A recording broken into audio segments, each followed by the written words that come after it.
નમસ્કાર વાલા પેન્શનર મિત્રો, નિવૃત્ત કર્મચારી મિત્રો, ભાઈઓ તથા બહેનો, સ્વાગત છે આપનું આપણી આ યુટ્યુબ ચેનલ ભાવેશ મકવાણા ન્યૂઝમાં। તો બધાને જય શ્રી કૃષ્ણ, જય માતાજી, હર હર મહાદેવ। તો પેન્શનર મિત્રો, આજના વિડીયોમાં આપણે વાત કરવાના છીએ પેન્શનરો માટે આવ્યા છે એક મોટા સમાચાર। તો પેન્શનરો અને નિવૃત્ત કર્મચારીઓ માટે આખરે આવ્યા છે મોટા સમાચાર અને સરકારે આપી છે આ મોટી ભેટ। તો મિત્રો, કઈ ભેટ આપી છે અને કયા સમાચાર સરકારે આપ્યા છે તેની આજના વિડીયોમાં આપણે ચર્ચા કરવાના છીએ। તો આજનો વિડીયો ખાસ કરીને તમે અંત સુધી નિહાળી લેજો અને હજી સુધી જો આપણી આ ચેનલ તમે સબસ્ક્રાઈબ ન કરી હોય તો એક દિલથી નમ્ર વિનંતી છે કે પેન્શનર મિત્રો, તમને માહિતગાર કરવા માટે અને કોઈ પણ જાતના સ્વાર્થ વગર તમને માહિતી પૂરી પાડવા માટે અમે દિવસ રાત મહેનત કરીને વિડીયો બનાવતા હોઈએ છીએ। તો ખાસ કરીને અમારી આટલી બધી મહેનત હોય તો તમારે પણ એક નાનકડી એવી મહેનત કરીને અમારા આ વિડીયોને લાઈક કરી દેવાનો છે અને ચેનલને સબસ્ક્રાઈબ ન કરી હોય તો અમારી આ ચેનલને સબસ્ક્રાઈબ પણ કરી લેવાની છે, જેથી કરીને અમે નવા વિડીયો બનાવવા માટે તમારા માટે હંમેશા તૈયાર રહીએ। જેથી કરીને થોડુંક મોટિવેશન પણ મળ્યું રહે તો થોડોક સપોર્ટ કરજો અને વિડીયોને લાઈક કરી ચેનલને સબસ્ક્રાઈબ કરી લેજો। તો જોઈએ આજનો વિડીયો। તો પગાર પેન્શન વધારો, દેશભરના લાખો કર્મચારીઓ માટે એક મોટી અપડેટ આવી રહી છે। તો એ નોંધવું યોગ્ય છે કે નવા પગાર પંચના અમલીકરણમાં વિલંબ થવાની સંભાવના છે। તો પરિણામે કર્મચારીઓમાં મૂંઝવણ છે કે તેમને તેમનો વધેલો પગાર ક્યારે મળશે। તો આજે અમે તમને આ સમાચાર દ્વારા આ વિશે સંપૂર્ણ માહિતી આપવા જઈ રહ્યા છીએ। તો ખાસ કરીને વિડીયો અંત સુધી જોઈ લેજો। તો ઘણા સમયથી ચર્ચામાં રહેલો મુદ્દો એ નવું પગાર પંચ। તો નવા પગાર પંચમાં થોડુંક એમ કહેવાય કે વિલંબ થવાની સંભાવના છે। તો તેના પરિણામે કર્મચારીઓમાં મૂંઝવણ છે કે તેમને તેમનો વધેલો પગાર ક્યારે મળશે। તો આજના સમાચારમાં આ તમારો ડાઉટ છે તે આપણે સંપૂર્ણ સોલ્વ કરવાના છીએ। તો આજનો વિડીયો ખાસ કરીને અંત સુધી જોઈ લેજો મિત્રો।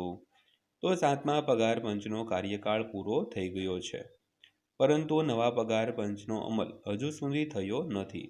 તો પરિણામે 8મા પગાર પંચના અમલીકરણમાં વિલંબને કારણે તેમને શું નુકસાન થશે અને નવા વધેલા પગારનો લાભ ક્યારે મળવાનું શરૂ થશે તે અંગે કર્મચારીઓમાં મૂંઝવણ છે।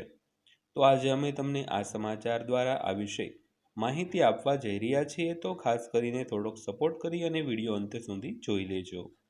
તો નિષ્ણાંતોના મતે કમિશનની રચના 15 જાન્યુઆરી 2025 માટે જાહેર કરવામાં આવી છે।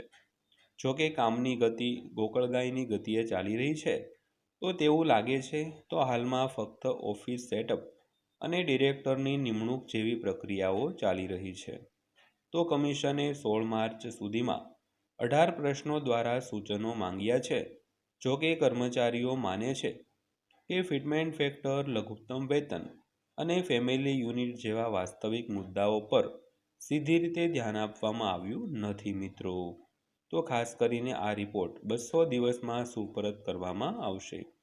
તો પટેલે માંગ કરી છે કે કમિશનને 200 દિવસની અંદર તેમનો અહેવાલ રજૂ કરવાનો નિર્દેશ આપવામાં આવે, જેથી સરકાર ફેબ્રુઆરી 2027ના બજેટમાં બાકી રકમ અને પગાર વધારાની જોગવાઈ છે તે કરી શકે। તો વિલંબમાં આ મામલો છે તે 2028 સુધી ખેંચાઈ શકે છે મિત્રો। તો ત્યારબાદ જોઈએ તો આ દિવસે વધેલો પગાર અને પેન્શન છે તે મળશે। તો નિષ્ણાંતો કહે છે કે અસરકારક તારીખ 1 જાન્યુઆરી 2026 હશે। જોકે જો રિપોર્ટમાં વિલંબ થશે તો ફક્ત મૂળભૂત અને ડીએ બાકી રકમ જ મળશે, તેમજ ટીએ અને એચઆરએ અને અન્ય ભથ્થા માટેના બાકી રકમ પણ મળશે નહીં, જેના પરિણામે કર્મચારીઓને મોટું નુકસાન છે તે થઈ શકે છે। તો ખાસ કરીને જ્યારે 8મા પગાર પંચ અમલમાં આવે, એટલે કે તેની અસરકારક તારીખ તો 1 જાન્યુઆરી 2026 જ છે, પરંતુ જ્યારે તેનો અમલ શરૂ થાય તો ત્યાં સુધીનું જે ડીએ બાકી રકમ છે તે જ ફક્ત આપવામાં આવશે। તો ટીએ અને એચઆરએ તેમજ અન્ય જે ભથ્થાઓ છે તે આપવામાં આવશે નહીં। તો આ પરિણામે કર્મચારીઓ અને પેન્શનરો માટે એક પ્રકારનું નુકસાન જ સાબિત થાય છે।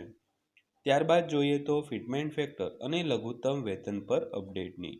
તો નિષ્ણાંતો માને છે કે લઘુત્તમ વેતન ₹50,000થી ઓછું ન હોવું જોઈએ. તો તેઓ પરિવારના સભ્યોની સંખ્યા 3થી વધારીને 5 કરવાની માંગ કરી રહ્યા છે, જેનાથી ફિટમેન્ટ ફેક્ટર 2.6થી ઉપર છે તે વધી શકે છે. તો આના પરિણામે કર્મચારીઓના પગારમાં નોંધપાત્ર વધારો છે તે જોવા મળશે. તો ખાસ કરીને ફિટમેન્ટ ફેક્ટર અને લઘુત્તમ વેતન ઉપર અપડેટ આવી તેની વાત કરી. તો લઘુત્તમ વેતન છે તે 50,000થી ઓછું ન હોવું જોઈએ અને તેઓ પરિવારના સભ્યોની સંખ્યા 3થી વધારીને 5 કરવાની પણ માંગ કરી રહ્યા છે, જેનાથી ફિટમેન્ટ ફેક્ટર યોગ્ય રીતે 2.6 ઉપર રાખી શકાય. તો આના પરિણામે કર્મચારીઓના પગારમાં અને પેન્શનરોના પેન્શનમાં નોંધપાત્ર વધારો છે તે થઈ શકે. તો આ માંગ પેન્શન અને ઓપીએસ પર કરવામાં આવી રહી છે. તો તેમણે જણાવ્યું હતું કે 20 વર્ષની સેવા પૂર્ણ કરનારાઓ માટે 50% ગેરંટીકૃત પેન્શન અને જૂની પેન્શન યોજના પુનઃસ્થાપિત કરવાની પણ માંગ કરવામાં આવી છે. તો એકંદરે તેમણે સ્પષ્ટ કર્યું છે કે કર્મચારીઓ 1 જાન્યુઆરી 2026થી પગાર વધારાની અપેક્ષા રાખી શકે છે. જોકે વાસ્તવિક લાભ ત્યારે જ પ્રાપ્ત થશે જ્યારે કમિશન સમયસર તેમનો અહેવાલ રજૂ કરે અને સરકાર તાત્કાલિક નિર્ણય લે મિત્રો.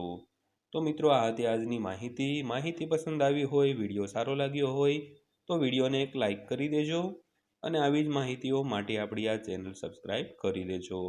તો ફરીવાર પાછા મળીશું એક નવા વિડીયો સાથે, નવી માહિતી સાથે. ત્યાં સુધી સૌને જય હિન્દ, વંદે માતરમ.